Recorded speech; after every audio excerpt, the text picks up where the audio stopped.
Vamos a empezar definiendo en primer lugar el concepto de proyecto de inversión.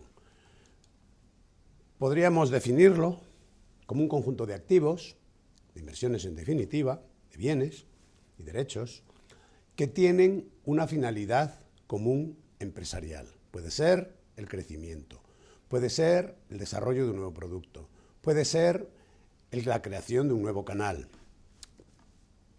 Su origen es de carácter estratégico. Los proyectos de inversión de la empresa, en última instancia, son la consecuencia de la estrategia de crecimiento. De ahí su importancia económica y financiera. La importancia económica se refiere a que por lo general representan volúmenes cuantiosos de inversión. En segundo paso es lo que denominamos estudios previos. Se trata de recopilar toda la información de todo tipo relevante a la hora de conocer el volumen de inversión y los ingresos y gastos, mejor cobros y pagos futuros derivados de ese proyecto. Para ello es necesario estudiar el entorno económico, el entorno social, el entorno político, el entorno tecnológico, porque todas esas variables o condiciones del entorno van a afectar a la evolución futura del proyecto. Otro tema importantísimo, como es obvio, es el mercado.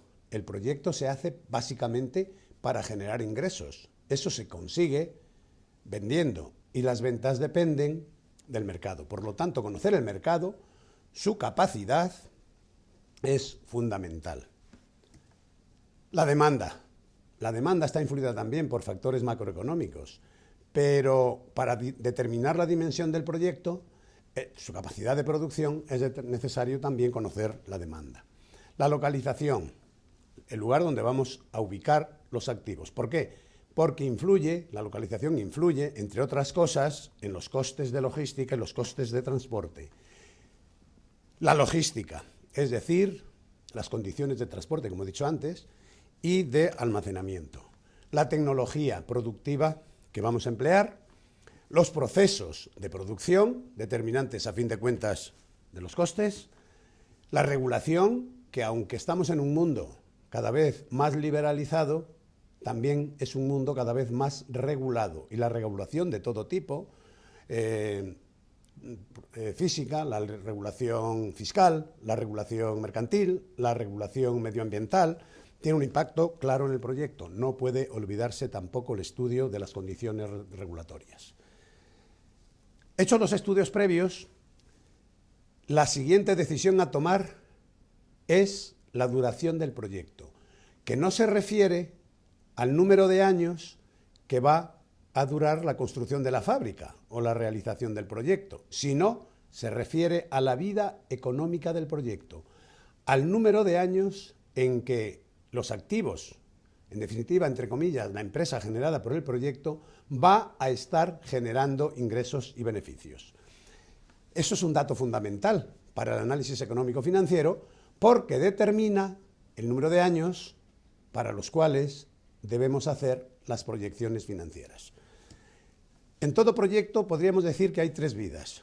En primer lugar, la vida comercial, lo que tenemos representado aquí como ciclo de vida del proyecto. Básicamente todos los negocios, todos los productos tienen un ciclo de vida.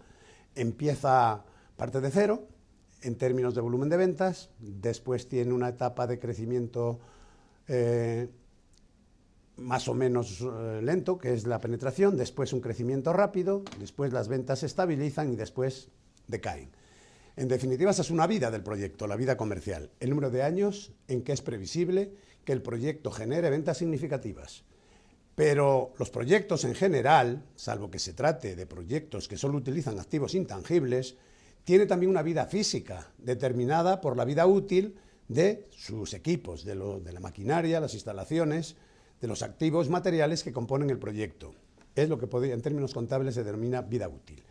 Pero, dado el mundo en que vivimos, donde el cambio tecnológico es acelerado, los proyectos tienen también la vida tecnológica, que podríamos definir como el número de años en que es posible o previsible que aparezca una tecnología que deje obsoleta a la que hemos aplicado al proyecto.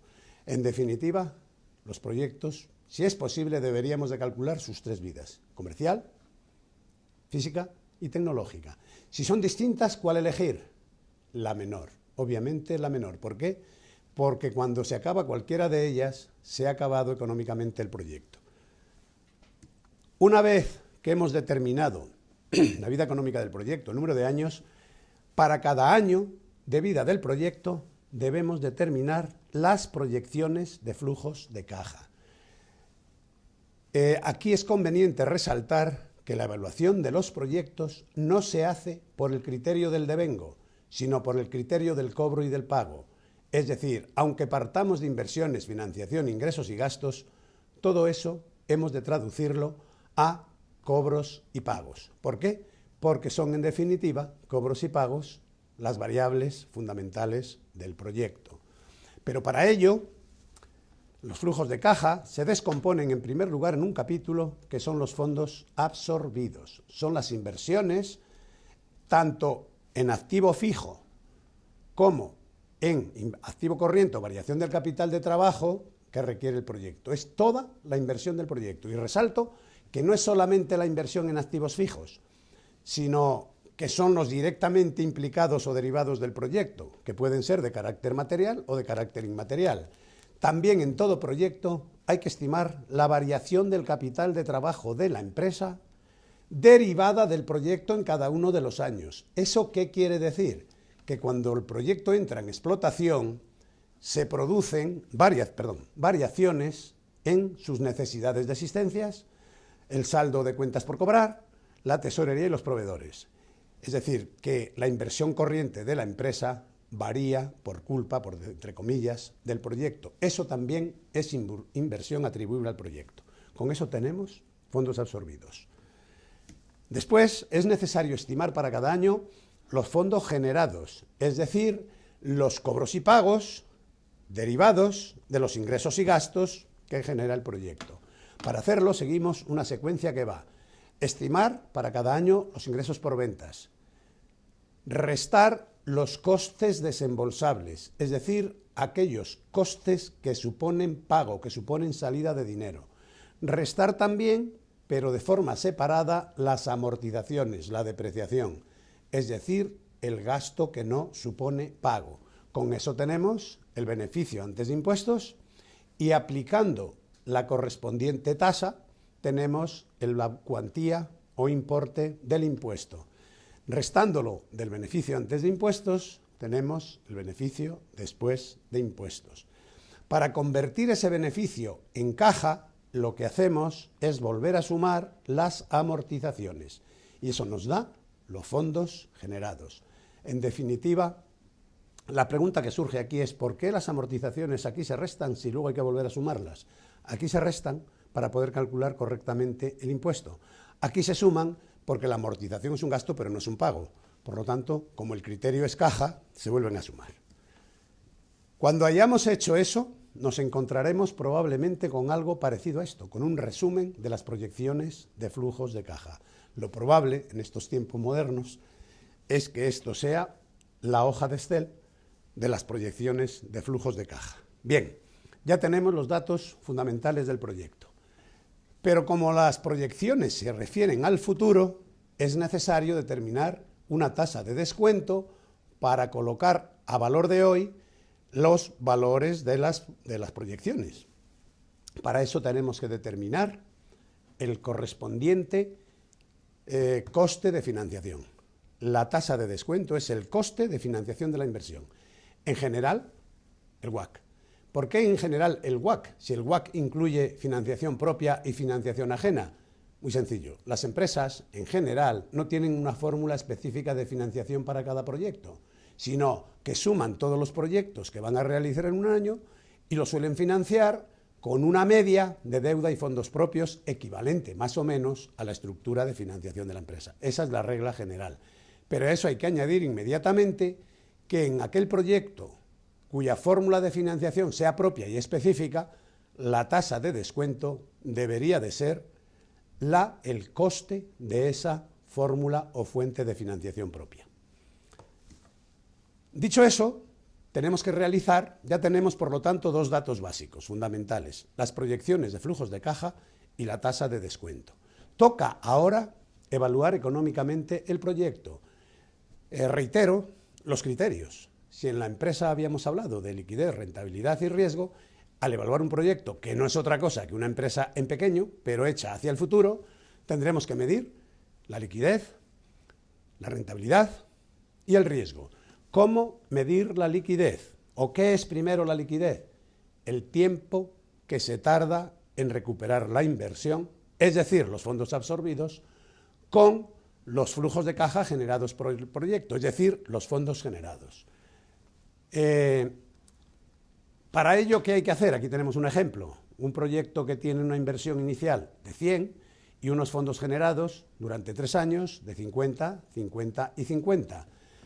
¿Cuánto tiempo, la pregunta a contestar es, ¿cuánto tiempo tardamos en recuperar los 100? Evidentemente, al segundo año hemos recuperado los 100. Por lo tanto, ¿cómo se calcula el periodo de recuperación?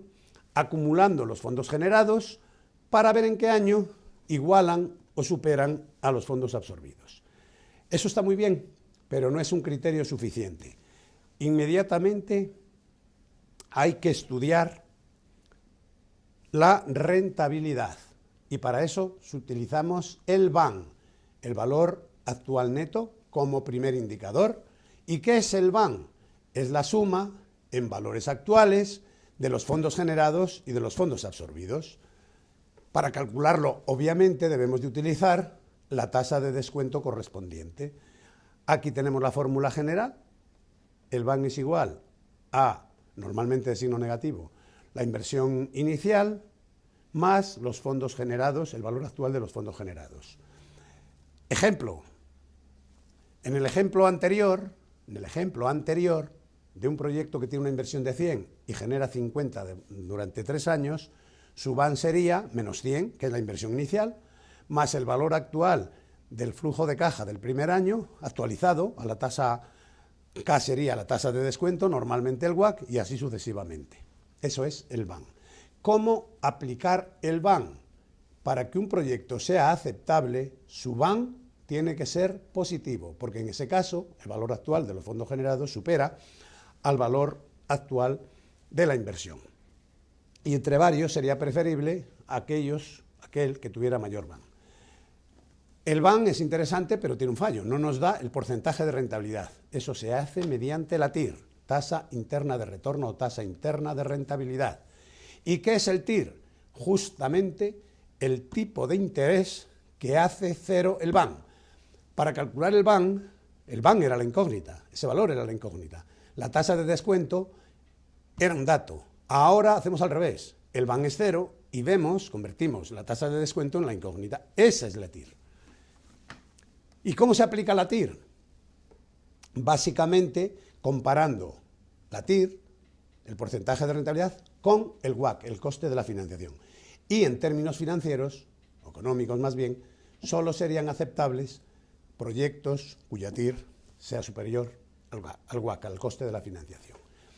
Aquí vemos la relación que hay gráficamente entre VAN, TIR y coste de capital. Cuando la TIR es inferior al VAN, inferior a la tasa de coste, el VAN es, cuando el TIR es superior a la tasa de coste, el TIR es es superior a la tasa de coste, el VAN es positivo y viceversa. Cuando TIR y tasa de descuento coinciden, el VAN es cero. Y para TIR inferior a la tasa de coste, el VAN es negativo. Ahora nos queda, para terminar la evaluación económica, otro concepto, que es estudiar el riesgo. Eso se hace mediante el análisis de sensibilidad, es decir, recalcular la TIR, cambiando los valores iniciales de la hipótesis básica, y una vez averiguado cuáles son las variables clave, realizar una generación de escenarios. Recalcular la TIR en distintos escenarios, es decir, distintas combinaciones de esas variables clave. A continuación es necesario hacer la evaluación financiera. Si recordamos, hasta aquí no hemos utilizado nada más que los flujos de caja operativos del proyecto, pero no los flujos de caja derivados de la financiación. Cuando los incorporamos, tenemos la evaluación financiera, que consiste en repetir el proceso, pero incorporando al flujo de caja operativo los flujos de caja de la financiación, en general de la deuda.